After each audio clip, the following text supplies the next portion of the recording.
Welcome to the Fear and Greed Business Interview. I'm Sean Aylmer. This month, 4 parties who'd been the victims of financial services misconduct received payments totalling more than $360,000.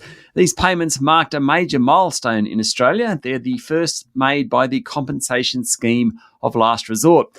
The CSLR was created on the advice of the Ramsay Review as well as the Banking Royal Commission. It's designed to be a safety net able to provide payments of up to $150,000 to people harmed by the actions of financial institutions, typically where the firm involved has later become insolvent. David Berry is the Chief Executive of the Compensation Scheme of Last Resort. David, welcome to Fear and Greed. Thank you, Sean. We'll get into the details of the CSLR in a moment, but what about those 4 claimants? That's a lot of money to pay out. What were the circumstances leading to their payouts? Oh, look, it was a range of things. So as a compensation scheme of last resort, we cover 4 key areas. So financial advice, credit intermediation or mortgage broking and finance broking, lending, as well as the stockbroking segment. And the majority of claims which we are seeing coming through are in that financial advice space, but they range from just poor advice. The cases involve experiences where people have not understood the risks and the advisors have certainly not made that clear, and in some cases have been operating in their own best interest as opposed to the people they're advising. Okay, so it covers a range of areas, but it is financial advice at the moment where the misconduct, for want of a better term, has been proven thus far. Is that right? That's correct. And as the name of the organisation suggests, we are the last resort. So there's a lot of things that go on before we see it and before we get to make the claim. So any claim that's been made to us, they've been on the go for a long time and they've had to explain their situation to the external ombudsman or the AFCA, Australian Financial Complaints Association. The ombudsman has had to confirm that, yes, it was financial misconduct on the part of the advisor and then awarded compensation from that. They then initiate contact with the member organisation, which is responsible for the advisor, asking them to pay the compensation and go through a process of trying to get the funds to the individual. After a period of time, if they've been unable to do that, AFCA don't have the powers to compel the organisation to pay. And so that's where the compensation scheme of last resort comes in, where we'll come in, we'll assess the eligibility of the claim, and we will effectively step in for the organisation that hasn't paid the compensation. And generally that organisation has become insolvent. Is that why you can't actually get money from them? Yes, the majority of them are. They're either in administration or liquidation. We have had a couple that they've just refused to pay. However, the powers that legislation allows us to use, there's some pretty significant consequences of not paying. So we can compel the organisation to pay. Okay, and so how are you funded? Where does the money actually come from? So we're funded through levies on industry. The industry is there to support the scheme. The amount and size of the levy is based on what we see as the coming amount of compensation payments and the cost to operate the scheme. And it is broken down to each of the 4 segments that we look after, and it's based on a user pays effectively. So if one particular segment is dominating most of the claims, that segment will pay the majority of the levy. Okay, maybe we'll just take a listen to some audio here, which is a phone call between one of your staff members and a person who is applying or who is claiming for money. Maybe that's all I need to say. Let's just play that. Hello. This is Anna calling from the Compensation Scheme of Last Resort. Am I speaking with Maria? Hi, Anna. I've been thinking about you. Is now a good time to speak? Yes, definitely. Wonderful. So just before I jump in, I need to let you know that this call is recorded for training and quality purposes. I'm actually calling with good news today, Maria. We've considered your claim and we've found that it is eligible for compensation.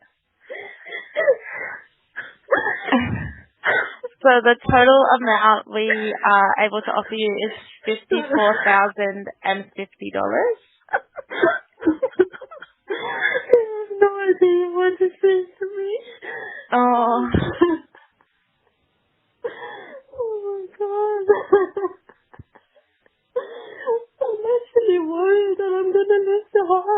because of my arrears and mortgage. I know. My kids. I know, it must have been an unbelievable amount of stress. I'm so sorry you had to go through that. I couldn't even do grocery and stuff that I want to buy for my kids. I just I only have on my account. I only have like 40 cents.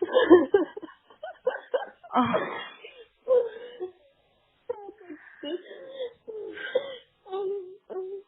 Thank you. I have a headache because I'm crying. I'm so sorry. Oh my goodness, no problem at all. You take your time. Oh my god. My car is broken. I couldn't even fix it. So, David, what I love about that particular audio, it's not just the woman receiving the money who's emotional. It was actually the person making the phone call. She was almost as emotional. Well, maybe not quite, but she was certainly affected by the fact that what the compensation scheme was doing was making such a big difference to the person receiving the money.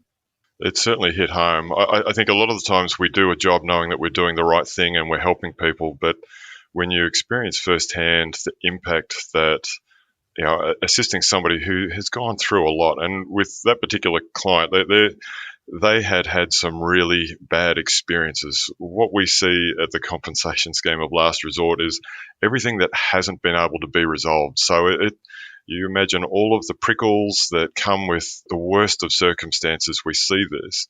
And when people feel like they've lost everything and we're able to offer even a small amount of compensation, it has far more impact than we possibly give it credit for. Stay with me, David. We'll be back in a minute.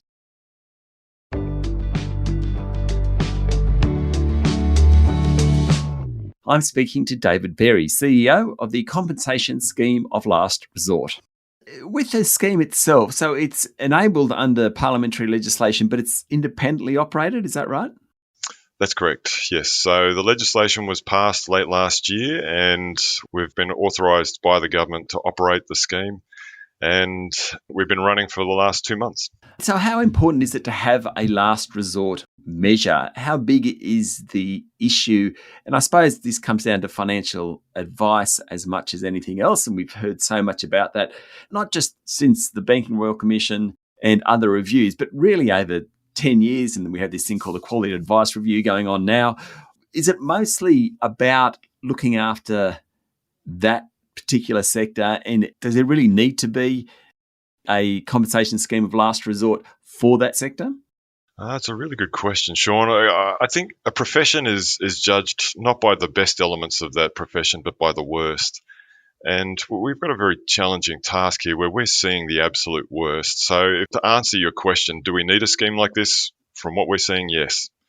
There are people who have been taken advantage of. They have, through the financial misconduct of an advisor or one of the other segments that we look after, they have experienced something which you wouldn't expect anybody to go through. Yeah.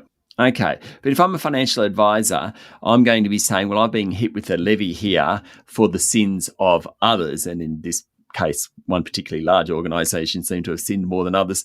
And the advisors would complain that why is it that I'm just trying to run a small business, trying to make ends meet, and suddenly I've been hit with a levy. Why should I be paying for other people's sins? It's a question I've been asked many, many times over the last 2 months.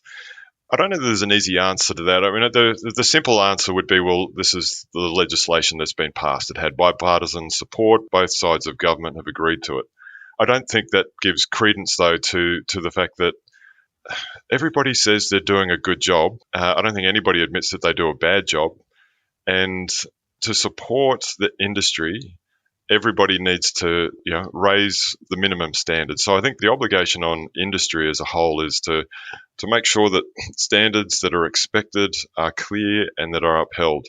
That said, it's not necessarily easy for one small organisation to say, well, I do that, so why should I have to pay?